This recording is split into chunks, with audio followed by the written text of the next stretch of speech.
Hello বন্ধুরা, আপনাদের সাথে অনেক দিন পর শেয়ার করতে চলেছি একটি নতুন ভিডিওটি হলো হেনা করার একটি পদ্ধতি। হেনা করার জন্য আমি হার্বি আয়ুর্বেদিক হেনা নিয়েছি। তার সাথে চা পাতা, ডিম, টক দই, পাতিলেবু এবং নারকেল তেল। এর সাথে আপনারা আরেকটি উপাদান অ্যাড করতে পারেন, সেটি হচ্ছে আমলকি।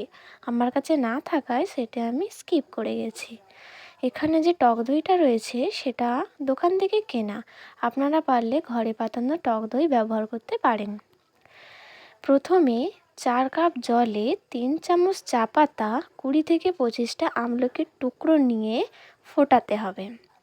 জলটা ফুটে যখন অর্ধেক হবে তখন জলটা নামিয়ে ঠান্ডা করে তার মধ্যে হেনা মিশিয়ে সারা রাত ভিজিয়ে রাখতে হবে। পরের দিন হেনাটা মাথায় মাখার আগে এর মধ্যে দই অ্যাড করতে হবে। দইতে থাকে প্রচুর পরিমাণে প্রোটিন, ভিটামিন এবং ফ্যাটি অ্যাসিড, যা চুলের আর্দ্রতা ধরে থাকে, খুশকি কমে, চুলের গোড়া সুস্থ থাকে এবং চুল ঝলমলে হয়।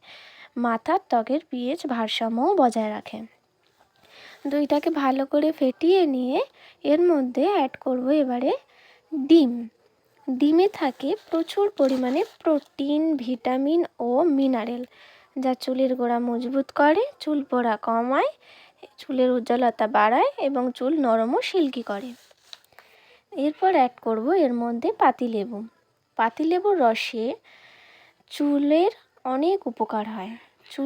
লেবুর রসে ভিটামিন সি থাকে, যা চুলের কোলাজেন বাড়ায় এবং চুলে বৃদ্ধি করে, খুশকি দূর করে।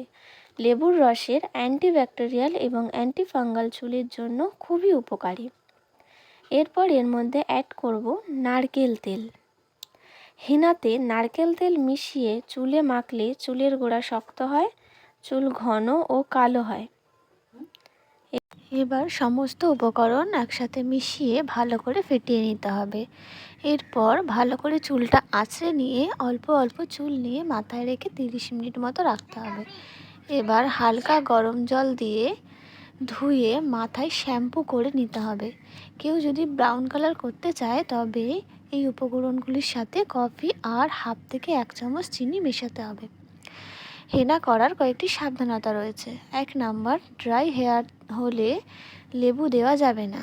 2 নম্বর, ড্রাই হেয়ারে ডিমের হলুদ অংশ ও অয়েলি হেয়ারে ডিমের সাদা অংশ মেশাতে হবে।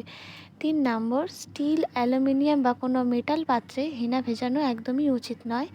4 নম্বর, হেনা প্রত্যেক মাসে 1 থেকে 2 বার করা উচিত এবং ঘন ঘন হেনা করলে চুল ড্রাই হয়ে যায়। হেনা করলে যেমন উপকার হয় তেমন অপকারও রয়েছে। হেনা করলে যেমন চুলের গোড়া মজবুত হয়, চুলের বৃদ্ধি হয়, তেমনই বেশি ঘন ঘন হেনা করলে চুল রুক্ষ ও শুষ্ক হয়ে যায়, চুলের কেরাটিন নষ্ট হয়ে যায়। যাদের অ্যালার্জি রয়েছে তারা হেনাটা না করাই উচিত। ভিডিওটা যদি ভালো লেগে থাকে তাহলে লাইক, কমেন্ট অ্যান্ড সাবস্ক্রাইব করে দেবেন।